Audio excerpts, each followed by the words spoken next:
नमस्कार बच्चों। आज अपन बीए पार्ट फर्स्ट में जो आश्रम व्यवस्था है उसके ऊपर चर्चा करेंगे। भारतीय संस्कृति के समुज्ज्वल तत्वों में एक सुंदर तत्व है आश्रम व्यवस्था। हिंदू सामाजिक संगठन के अंतर्गत आश्रम व्यवस्था की परिकल्पना से यह नितांत स्पष्ट होता है कि मानव जीवन के प्रति भारतीय मनीषियों का जो दृष्टिकोण था वो अत्यंत व्यापक और सर्वांगीण था। ऋषियों ने अत्यंत विचारपूर्वक आश्रम व्यवस्था को प्रस्तुत किया। जिस वर्ण चतुष्टय भारतीय संस्कृति की प्रमुख देन है, उसी प्रकार आश्रम व्यवस्था भी भारतीय संस्कृति का एक प्रमुख अंग है। भारतीय ऋषियों ने मानव जीवन के प्रयोजन का निर्धारण जो किया, उसमें धर्म, अर्थ, काम और मोक्ष, इन्हें 4 पुरुषार्थों का नाम दिया। नैतिक गुणों के विकास और व्यवहार पूर्वक अपने समस्त कर्तव्यों का यथोचित पालन करना धर्म पुरुषार्थ है। समस्त सांसारिक उपलब्धियों अर्थ पुरुषार्थ में समाहित की गई, और जो पुरुषार्थ दान से ही सार्थकता प्राप्त करता है, मनुष्य की लौकिक इच्छाएं और कामनाएं काम नामक पुरुषार्थ से पूरी होती है। इस तरह से मनुष्य के सामने, यानी मनुष्य को एक तरह से व्यवस्थित दिनचर्या के लिए इन्होंने आश्रम व्यवस्था की जो परिकल्पना की थी, उस परिकल्पना में कि आचार्य कालिदास ने उसके प्रारंभ में उसके लिए कहा है कि शैशवे अभ्यस्त विद्या नाम यौवने विशेषणाम वार्धके मुनिवृत्ति नाम योगेन अंते तनुत्यजा। अर्थात जो आश्रम व्यवस्था है, यानी शैशव काल, फिर यौवन काल, फिर वार्धक्य और जो बुढ़ापे वाली जो स्थिति है, उस तरह से उन्होंने 4 आश्रमों की परिकल्पना अपने रघुवंश में इस प्रकार से दी है। यहाँ आश्रम शब्द के ऊपर अब हम चर्चा करेंगे। आश्रम शब्द की व्युत्पत्ति आ उपसर्ग पूर्वक क्रय धातु से हुई है। आश्राम्यति अस्मिन इति आश्रम है, अर्थात एक ऐसा जीवन स्तर जिसमें व्यक्ति खूब श्रम करे। जर्मन विद्वान पाल डायसन के अनुसार वो कहते हैं कि श्रम अर्थ का ग्रहण करते हुए उनके भी 2 अलग अलग अर्थ लिए उन्होंने। वो कहते हैं आश्रम अर्थात पर्याप्त श्रम प्रयत्न करना, और दूसरा जहां श्रम या प्रयत्न किया जावे, अर्थात ये दोनों अलग अलग चीजें हैं। जहां एक तो जहां बहुत श्रम किया जाए और वो कहाँ किया जाए, प्रयत्न श्रम वो जो स्थल वहाँ जहाँ श्रम किया जाए उसके लिए कहा है उन्होंने। 4 आश्रमों के प्रमुख कर्तव्यों पर दृष्टिपात करने से श्रम का यह सिद्धांत स्पष्ट होता है कि ब्रह्मचर्य आश्रम में अध्ययनात्मक श्रम की विशिष्टता होती थी, और गृहस्थ आश्रम में क्रियात्मक रचनात्मक श्रम आवश्यक होता था। वानप्रस्थ आश्रम में तपस्यात्मक श्रम की अपेक्षा होती थी, और संन्यास आश्रम में योग साधना और निष्प्रहता रूप श्रम किया जाता था। इस तरह से मनुष्यों को मनुष्य जीवन को व्यवस्थित रखने के लिए उन्होंने इन आश्रम की जो है परिकल्पना की, आश्रम शब्द की। मनुष्य जीवन लगभग 100 वर्ष का बताया है यहाँ पे। शतायुर्वे पुरुष है, यानी सभी मनुष्यों को 100 वर्ष की आयु जो है उसका मनुष्यों के लिए निर्धारण किया। किंतु 100 वर्ष की आयु एक ऐसी सीमा है जिसकी आशा प्रत्येक मनुष्य कर सकता है। जीवेम शरद शतम। इसलिए भारतीय विचारकों ने मनुष्य की औसत आयु 100 वर्ष मानकर उसे 4 भागों में विभाजित कर दिया। प्रथम है ब्रह्मचर्य आश्रम। इसमें इंद्रिय संयमन पूर्वक विद्या ग्रहण किया जाता है। द्वितीय गृहस्थ आश्रम, विभिन्न इंद्रिय सुख ग्रहण पूर्वक अर्थोपार्जन पूर्वक दान का विधान किया है। तृतीय वानप्रस्थ आश्रम, इसमें गृहस्थ जीवन त्याग करके जीवन की आवश्यकताओं को अत्यल्प बनाकर वर्षा आतप हिम सहते हुए वन में रहने का विधान किया गया। और चतुर्थ और अंतिम आश्रम है संन्यास आश्रम।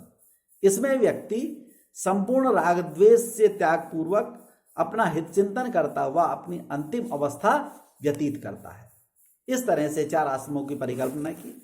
अब ये 4 आश्रमों की जो परिकल्पना है, ये कहते हैं कि इनकी प्राचीनता क्या है, कब से इस प्रकार से ये लागू हुए। तो आश्रम व्यवस्था का जो आधार है एक तरह से पूर्व वैदिक कहते हैं इसे, कि संहिताओं में और ब्राह्मण ग्रंथों में ब्रह्मचर्य, गृहस्थ और वानप्रस्थ आश्रम का वहां चर्चा की गई है। वहां पे ब्रह्मचर्य, गृहपति, वैखानस आदि शब्द वहां प्राप्त होते हैं। इससे ऐसा लगता है कि उस समय यानी ऋग्वैदिक काल में, यानी उसका प्रारंभ ऋग्वैदिक युग में अवश्य हो चुका था, यानी इसकी जो संभावना है उस समय के आसपास मानते हैं। उपनिषदों में सर्वत्र आश्रम व्यवस्था के अनेक से उदाहरण प्राप्त होते हैं। छांदोग्य उपनिषद, बृहदारण्यक उपनिषद, मुंडकोपनिषद, जाबलोपनिषद, श्वेताश्वरोपनिषद, इनमें आश्रमों के नाम, धर्म, व्यवस्थाएं आदि सभी उपलब्ध हो जाती हैं। संख्या के विषय में अलग अलग मत है, आश्रम कितने और इस पे ये प्रारंभ में कहा है कि आश्रम 3 या 4। इस प्रश्न पर आधुनिक विचारक कहते हैं कि प्रारंभ में उपनिषदों में और मनुस्मृति में आश्रम की संख्या 3 कही गई है। प्रारंभ में 3 ही आश्रम बताए गए हैं, जिनमें ब्रह्मचर्य, गृहस्थ और प्रव्रज्या, अर्थात ये 3 ही धर्म स्कंद कहे गए हैं। वानप्रस्थ या सन्यास, इन 2 आश्रमों की पृथक, जो एक तरह से बाद में इनका उल्लेख किया गया। और जाबालोपनिषद ने स्पष्टतः 4 आश्रमों का उल्लेख किया। सबसे पहले जाबालोपनिषद ने ये 4 आश्रमों की गणना की है। बाद में मनुस्मृति आदि अन्यों ने भी इन 4 को इस प्रकार से स्वीकार किया कि हाँ भाई, आश्रम 3 नहीं 4 ही होते हैं, और 4 आश्रमों को इस तरह से इन्होंने अपने हिसाब से इन्होंने स्वीकार कर लिया। फिर आगे आश्रम धर्म के लिए कहते हैं कि सूत्र और स्मृतियों और अन्य धर्म ग्रंथों में चारों आश्रमों के विहित कर्तव्यों और आचारों को ही आश्रम धर्म कहा गया।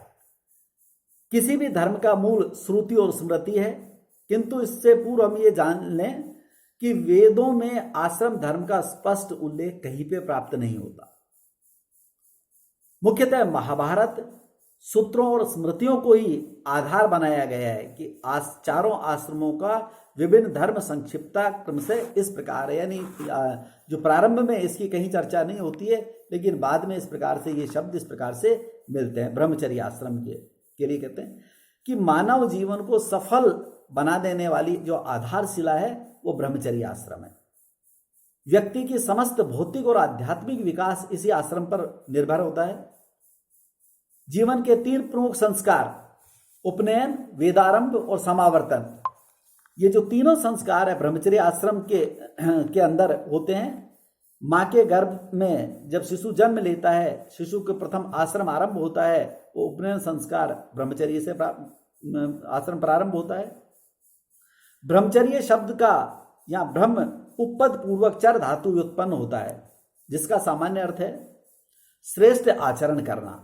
ब्रह्मचर्य का तात्पर्य इंद्रिय संयमन और वेदाध्ययन करने के लिए व्रत पालन से है। ब्रह्मचर्य आश्रम में ब्रह्मचारी का मुख्य उद्देश्य विद्याध्ययन करना होता था। अध्ययन से उसे न केवल पुस्तकीय ज्ञान अपितु व्यवहारिक ज्ञान भी प्राप्त करता था, और द्विविध ज्ञान व्यक्ति के भविष्यत आश्रमों के लिए परम उपयोगी सिद्ध होता था। ब्रह्मचर्य आश्रम में ब्रह्मज्ञानी का परम धर्म संयम और इंद्रिय निग्रह है। इस आश्रम में गुरु का जो स्थान था वो बहुत महत्वपूर्ण होता था। ब्रह्मचारी गुरु के पास रहता था और गुरुमुख से श्रवण के द्वारा ज्ञान ग्रहण करता था। अध्यापन के मौखिक होने के साथ गुरु का पद स्वभावतः उच्च और महान माना गया है। इसलिए शिष्य को यह उपदेश या आदेश था कि गुरु को भगवान की भांति माने। ब्रह्मचारी शिष्य से अपेक्षा होती थी कि वो गुरु के बुलाते उसके समीप जाए, बिना कहे गुरु की सेवा करे, गुरु से पहले जागे और गुरु के बाद सोए। मृदुल, जितेंद्रिय, धैर्यशाली, सावधान और स्वाध्यायी ब्रह्मचारी ही सफल होता है। गुरु से शिष्य अपने कर्तव्य आचार सीखता और इसीलिए गुरु आचार्य कहलाता है। गुरु की आज्ञानुपालन करना ब्रह्मचर्य का परम कर्तव्य होता था। ब्रह्मचारी का ये जो धर्म होता था कि गुरु के नीचे सानिध्य में इस प्रकार से वो बैठे,